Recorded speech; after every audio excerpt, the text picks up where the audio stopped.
The member from Washington, Representative Dettmer. Thank you, Madam Speaker and members. I was going to be short, but not that short. But I am kind of short, though.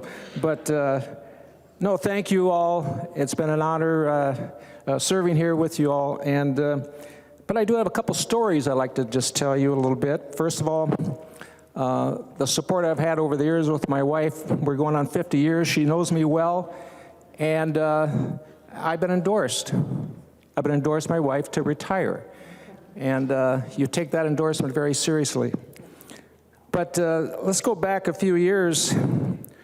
We have twin sons that when they were in junior high, and I served in the military for 25 years, and I always talked to them about the military. And when I was teaching courses at Fort Devens and Fort Massachusetts, in Massachusetts, and also Fort Devens in Arizona, and I would always take the family with me when I'm teaching these courses. And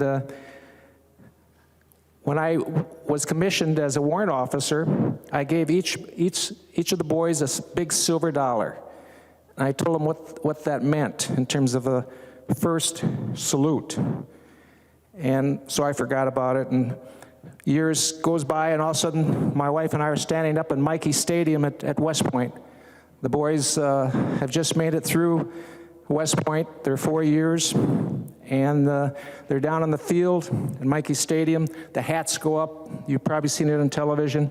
My wife and I are up in the stands. I'm in uniform, and we go running down there, and both sons are sitting there just at attention. And I go walking up to them, and I give them a salute. Do you know what they did? They pulled out those same silver dollars and gave them back to me that I gave them when they were in junior high. And one more story. I can't forget about her daughter Crystal. I'm deployed after 9/11, Iraqi freedom. And my wife, I was able to call back, once a week. And she was always wondering when I could come home, because our daughter's going to graduate. I missed her junior year, and now I missed her senior year, and I was supposed to have her in class. And I said, I don't know if I can get back in time for the graduation. And my mission was pretty much done there. And somehow my wife got a hold of the commanding general of Intelligence Command. I don't know how she did it, but she texted this two-star general and asked if I could have a 2-week leave to come home for graduation. With this general, he must have been sitting at his terminal like most generals do, right? And he texts her right back. He says, well, I can't promise anything. I do know his brigade commander. P.S. I have 4 daughters. Well, about a week goes by. They always come by my section that I was in charge of. They'd give me a list of those members of our unit that had to fly back to the States. Guess what? My name's on it. So I get on a flight, get back to the U.S., get back to Fort Gordon, Georgia. My wife kept this all from our daughter. She didn't know I was going to be back in the country. My wife gets a ticket for me to fly up to Minneapolis, and our daughter was performing in a graduation concert, and she was to sing a solo. They stuck me into the school. I'm standing behind stage in a fresh uniform with a thing of flowers, roses, and I'm listening to her solo. Her solo was Someone to Watch Over Me. And at the end of her solo, the MC says, well, Crystal, that was a beautiful solo. We just know your dad would like to have been here for that. But wait, he is here. That was my key to come out on stage. And the place just went up crazy in the auditorium. And I can still remember our daughter's face when she turned around and saw me. What's the moral of the story? She just ran across the stage and gave me a hug. What's the moral of the story? Never underestimate the power of a mom, especially over a general. But those are 2 stories that will always be part of my life. And 2 Timothy 4, 6 through 8. I have fought the good fight, I have finished the race, and I have kept the faith.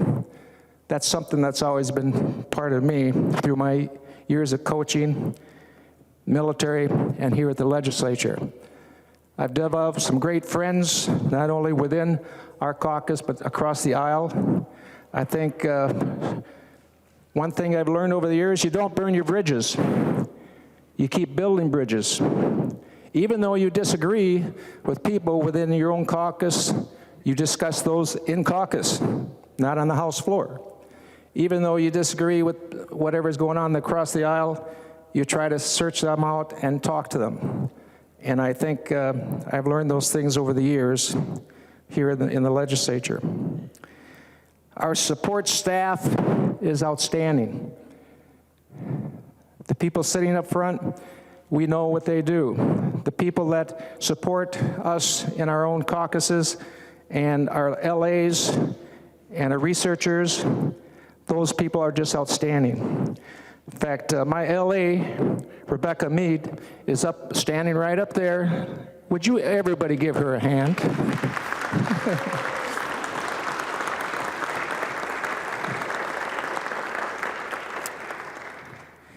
Our researcher, John Hultquist, and our media writer, Jason Winish, these people make us look good, legislators, don't they?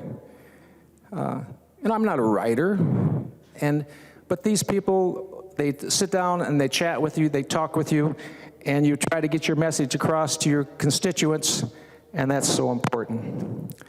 Our leadership over the years has been outstanding. Kurt and Ann have done an outstanding job these few years, and the leaders before them have done outstanding jobs. Same across the aisle. And my relationship with different agencies, like Minnesota Department of Veterans Affairs and Military Affairs, I guess you could say I've been one of their allies. And I hope that this legislature will continue putting our legislation forward for our men and women that serve in our military, and keep that as a forefront, what this institution is all about too. Why was this building built?